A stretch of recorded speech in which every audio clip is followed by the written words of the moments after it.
Blender করে চলে আসলাম রান্নার জন্য। মাছগুলোতে আমি একটু হলুদ নুন মাখিয়ে মাছগুলো হালকা ভাজা নিব। দিয়ে দেবো হলুদ।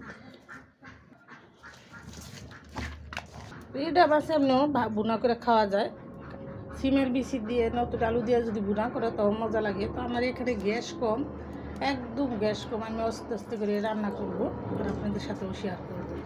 আমার বাড়িতে গ্যাস নেই, কারেন্টের চুলা, কারেন্ট থাকে না নিয়মিত। তো আমি এই পাশে বসে রান্না করি আর এখান থেকেই আমি ভিডিও করে নিই। দেখেন, মানুষের ইচ্ছা শক্তিটাই আসল। আমার ইচ্ছা শক্তি দিয়েই আমি আইসা রান্নাটা করে নিই। দূর হইল মনের একটা বল শক্তি নিয়ে আমি রান্না বাড়ার ভিডিও করি, যে বলেই আমার আসতে হয়। দূরে যাক আর জেনেই যাই, সেখানে গিয়ে আমার রান্নাটা করতে সময় লাগে। আমি এত কষ্ট করে ভিডিও করি যে আপনারা দেখে একটু হইলেও শিখেন। অনেকে মনে করে রান্না করে ভিডিও করে ছেড়ে দেয়, তা না।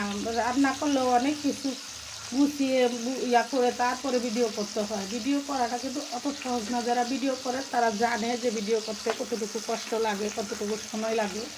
সময়ের ব্যাপার। আগে যখন নতুন নতুন ভিডিও করতাম তখন অত বুঝতাম না, এখন যতটুকু বুঝি। অনেক ভিডিও দেখি আমি সারাদিন, আর সবার ভিডিওগুলো দেখে দেখে আমি একটু হলেও শিখতে পারি।